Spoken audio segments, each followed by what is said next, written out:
और हमारे विद्यालय में भी जो हमारी असेंबली होती है वो इसी गायत्री मंत्र से शुरू होती है। Meditation is the third stage. You can not directly meditate. बच्चों के अंदर अगर मानवीय मूल्य डालना है तो बच्चों को कहानियां सुननी बहुत अच्छी लगती है। बनिस्पत की मैं 100 झूठ बोलूं, उससे अच्छा है कि मैं एक सत्य बता दूं। There are 5 fundamental values. जो पहला है वो है सत्य, दूसरा है धर्म, तीसरा है शांति, चौथा है प्रेम और पांचवा है अहिंसा। आज इस सभा में उपस्थित सभी विद्यार्थीगण, महानुभाव, सबसे पहले मैं यह सभा 3 बार ओमकार के उच्चारण से शुरू करना चाहूंगा। सभी लोग मेरे साथ करें। ओ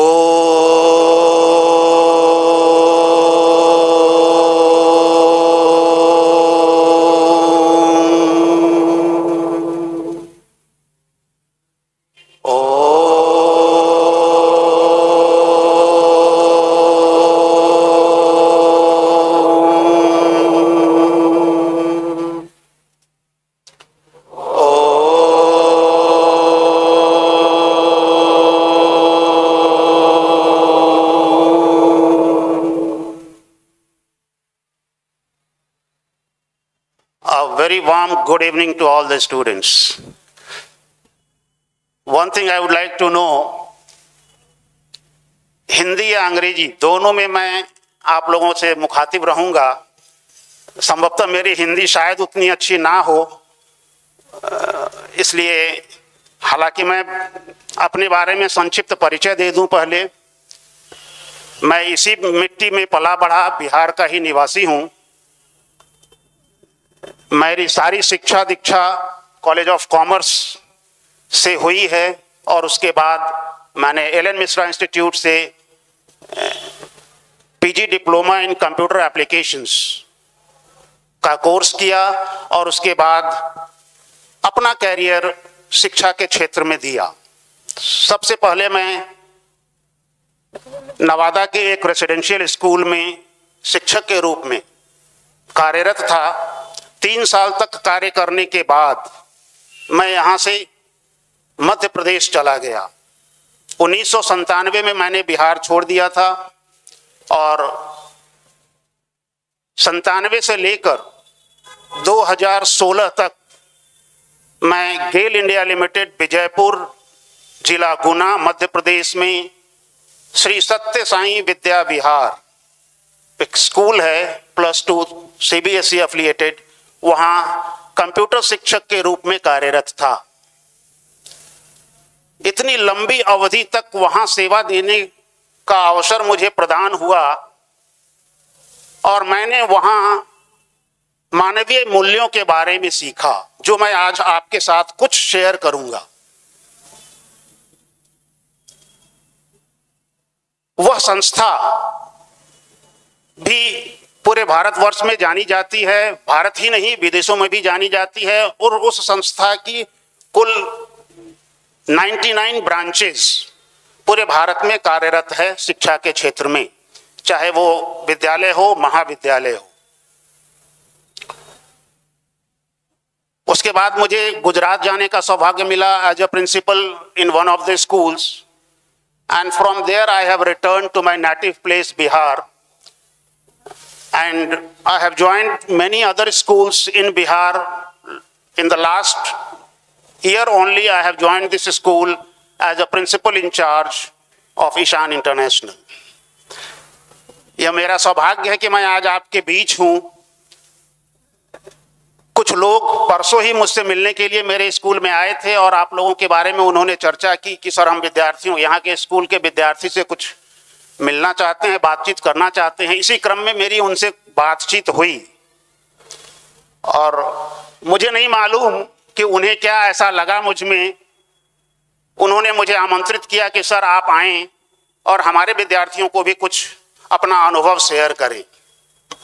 मैंने उनका आग्रह सप्रेम स्वीकार किया और आज आपके सामने उपस्थित हूं।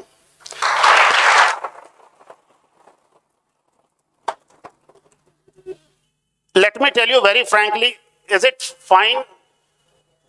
हिंदी और इंग्लिश चलेगा दोनों ना? सबसे पहला चीज तो ये है, मैं जब ये देख रहा था तो इनका गायत्री मंत्र हम सभी को याद है, सभी को मालूम है, और हमारे विद्यालय में भी जो हमारी असेंबली होती है वो इसी गायत्री मंत्र से शुरू होती है।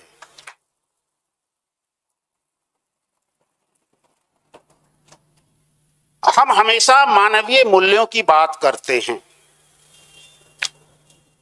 जिस संस्था से मैं आया, अपने 19 और 20 वर्षों का योगदान उस संस्था को दिया, मैंने वहां पर कूट कूट कर मानवीय मूल्य सीखे हैं।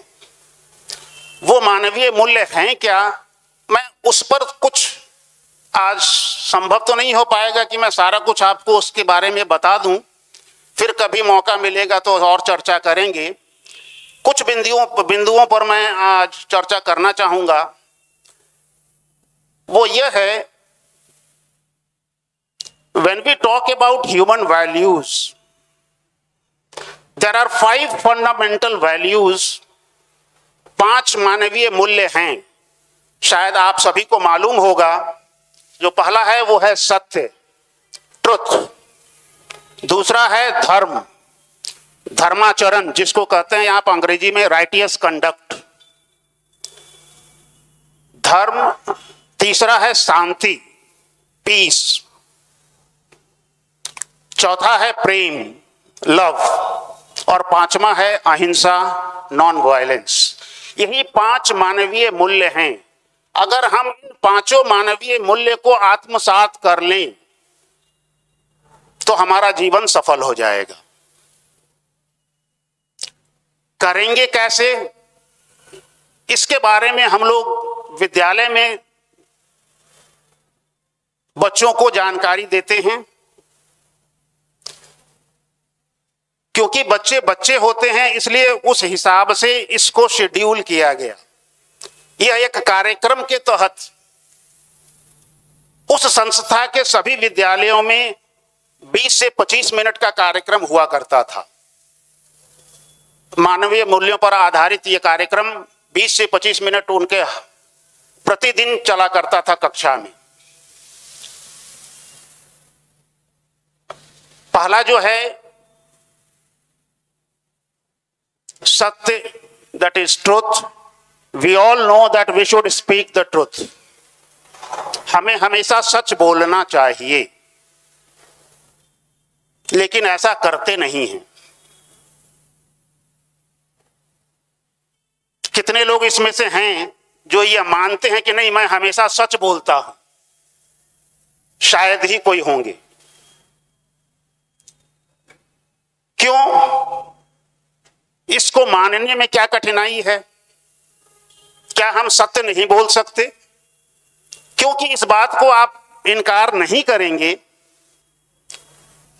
कि अगर आपने कोई भी बात, चाहे वो अपने माता पिता से हो या शिक्षक से हो, गुरु से हो, सत्य नहीं कहा है, कोई बात झूठ बोली है, तो उसको छुपाने के लिए आपको और कई झूठ बोलने पड़ेंगे। बनिस्बत कि मैं 100 झूठ बोलूं, उससे अच्छा है कि मैं एक सत्य बता दूं, चाहे वो अच्छा है या बुरा। तो what I want in my student is to speak the truth, whether you have done mistakes and whatever is the level of that mistake, it is a blunder even, you should speak the truth. And I forgive those students, those who speaks truth in front of me. This is what I have adopted here in this Ishan school also. कि जो बच्चा मुझसे सत्य आकर बता देता है, चाहे वो कितनी बड़ी से बड़ी गलती क्यों ना किया हो, मैं उसे माफ कर देता हूं। इससे उन बच्चों में एक ये चीज, एक संदेश जरूर जाता है कि मुझे सत्य बोलना चाहिए।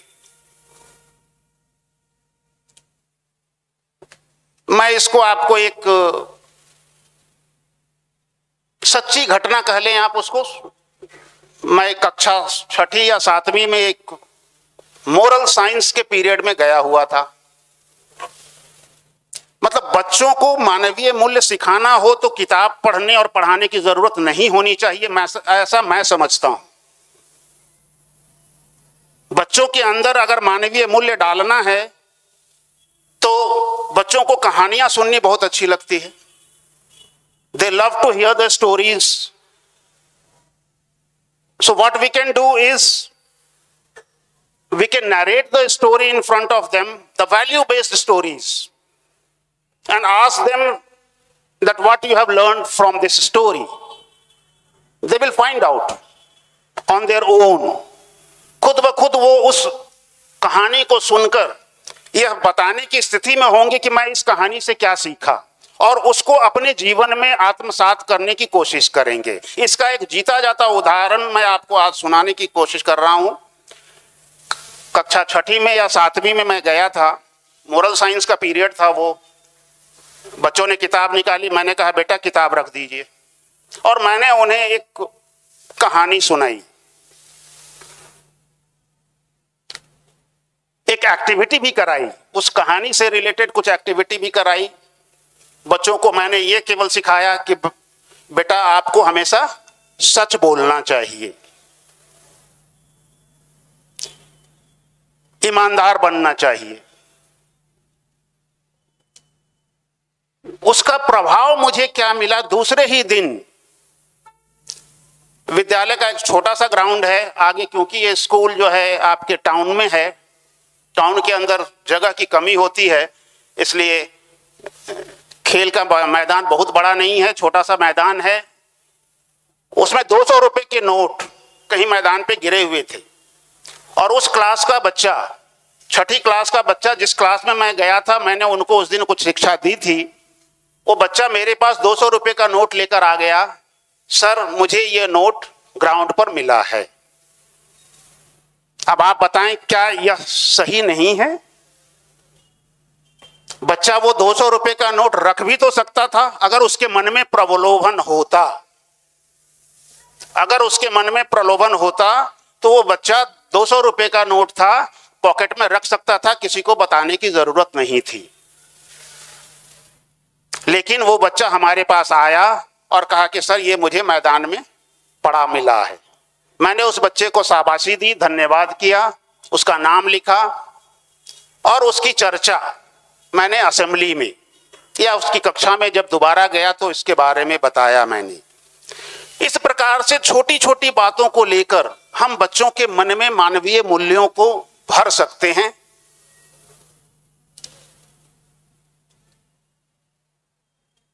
मानवीय मूल्य है क्या? जैसा अभी सर ने बताया, service to mankind is service to God, जिसको हिंदी में कहते हैं हम कि मानव सेवा ही माधव सेवा है। पुराने विद्यालय में हम लोग विद्यार्थियों से नारायण सेवा करवाया करते थे। नारायण सेवा का मतलब यह हुआ कि गरीब लोगों को मदद करना। वहां के स्कूल के बच्चे करते थे। हर महीने किसी न किसी क्लास का टर्न होता था, बच्चे खुद से खाना बनाते थे, शिक्षक उसको सहयोग करते थे खाना बनाने में, पैकेट्स बनाते थे, और एक गांव हम लोग चुन लेते थे। उस गांव में जाकर वहां के गरीब लोगों को बच्चे खुद जाकर खाना खिलाते थे। उनके साथ शिक्षक भी जाते थे, बच्चे भी साथ में होते थे। तो ये सारी चीजें हम लोग विद्यालय में मानवीय मूल्यों को बढ़ाने के लिए करते रहते हैं। बिहार में मुझे शायद ऐसा कम अवसर मिला है, कम देखने को मिला है कि ये मूल्यों की बहुत कमी है अभी अपने इस प्रदेश में, जिसे और आगे बढ़ाने की आवश्यकता है। इसको करते कैसे हैं या कैसे हम लोग आगे करेंगे? छोटी सी 3-4 चीजें हम लोग बच्चों को पहले कहते थे या बताते थे। एक तो है, छोटे बच्चे हैं इसलिए जो आप लोग कहते हैं meditation. I think most of you might be knowing कि व्हाट इज मेडिटेशन। मेडिटेशन क्या है, ध्यान क्या है, ये शायद सभी को मालूम होगा। मालूम है? मेडिटेशन के पहले भी कुछ और चीजें हैं। Meditation is the third stage. You cannot directly meditate. सबसे पहला है, अब हम मेडिटेशन करते क्यों हैं? या क्यों करना चाहिए हमें? अपने कंसंट्रेशन पावर को बढ़ाने के लिए। तो सबसे पहला है कंसंट्रेशन। आपको एकाग्रचित होकर अपनी एकाग्रता बढ़ानी पड़ेगी। उसके बाद होता है contemplation, and the third stage is meditation. तो मेडिटेशन बहुत आसान नहीं है और हर व्यक्ति उसको, हर विद्यार्थी उसको इतनी आसानी से नहीं कर सकता है, छोटे बच्चे तो बिल्कुल नहीं। तो इसलिए हम लोग उसको कैसे शुरू करते हैं? छोटे बच्चों में सबसे पहले हम लोग करते हैं साइलेंट सिटिंग, और कहानी के माध्यम से हम उनको एक गाइडेड टूर पर ले जाते हैं, जिससे बच्चे के दिमाग में, बच्चे के मन में कुछ ना कुछ चलता रहता है। शांत से बैठे हुए हैं बच्चे आंख बंद करके, और एक गाइडेड टूर पर शिक्षक उनको लेकर जाता है कि आज चलो हम लोग बागीचे में घूमने चलते हैं। इस प्रकार की कहानियां उस बच्चों को सुनाया जाता है, और कहानियां सुनाकर बच्चों का ध्यान एकाग्र करके और फिर वापस उसको विद्यालय के प्रांगण में वापस ले आया जाया जाता है। मतलब ये छोटे बच्चों के लिए मैंने बताया आपको कि छोटे बच्चे को हम लोग इस प्रकार से मेडिटेशन के लिए तैयार करते हैं।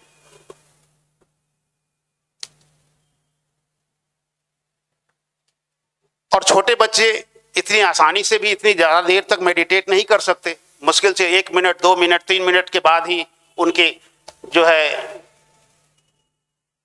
इधर उधर आंख खोलना या हाथ फैलाना, इधर करना उधर करना, सब कुछ चालू हो जाता है। तो it is not easy to ask any small students to sit silently for 5 minutes or 10 minutes. It is very difficult task for them. So that is one of the reason we used to tell them the story, and they very carefully listen to those stories. So that is known as guided tour. हम उनको tour पर ले जाते हैं, tour कराते हैं उन बच्चों को। फिर उसका है दूसरा चीज है स्टोरी टेलिंग। कक्षा में ही बच्चे कहानियां सुनाते हैं या शिक्षक कहानियां सुनाते हैं। उन कहानियों से उनको क्या शिक्षा मिली ये बच्चे जानते हैं। इस चीज को कोशिश करते हैं ये जानने की हमको आज जो कहानी सुनाई गई उस कहानी से हमें क्या शिक्षा मिली। ये हम लोग बच्चों से ही पूछते हैं, हमें बताना नहीं है कि इस कहानी का सार क्या है। बच्चे खुद बताएंगे कि आज मैंने इस कहानी से क्या सीखा है, कौन से मानवीय मूल्य इस कहानी के अंदर था। तीसरा चीज जो हम लोग करते थे वो है रोल प्ले।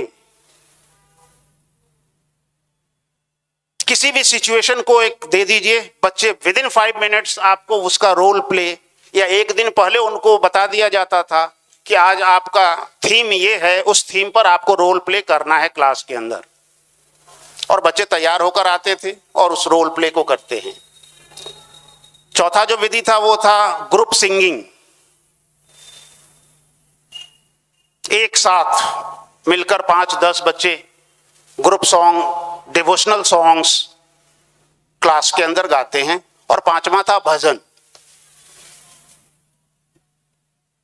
तो ये सारी 4, 5, 6 विधियां प्रतिदिन बच्चे अगर करते हैं तो उनका मन एक तो है कि शांत रहता है, और एक कक्षा से दूसरी कक्षा जैसे ही बदलती है, it is up to the teacher how he has to control the class. अगर किसी भी शिक्षक से क्लास कंट्रोल नहीं हो रहा तो उनको सिर्फ 1 मिनट के लिए हम लोग क्या कहते थे, silent sitting, that's all, nothing else. बच्चे को 1 मिनट के लिए आप शांत बैठा दें, 1 मिनट के बाद आंख खोलेंगे, आप अपनी पढ़ाई चालू कर दें।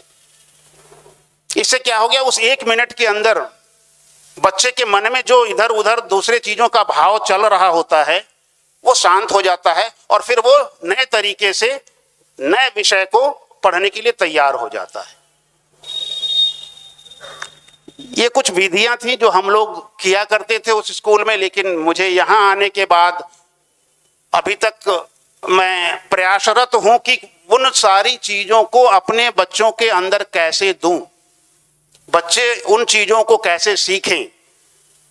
कुछ कुछ चीजें मैंने शुरू की है। मेरा प्रयास रहेगा कि बच्चे मानवीय मूल्यों को जाने, मानवीय मूल्यों को पहचाने और उसका आत्मसात करें। तभी जीवन में आगे बढ़कर, मैं ये नहीं कहता कि हर वो व्यक्ति, हर वो विद्यार्थी केवल डॉक्टर इंजीनियर ही बने, लेकिन वो एक अच्छा डॉक्टर और अच्छा इंजीनियर बने, एक अच्छा इंसान बने।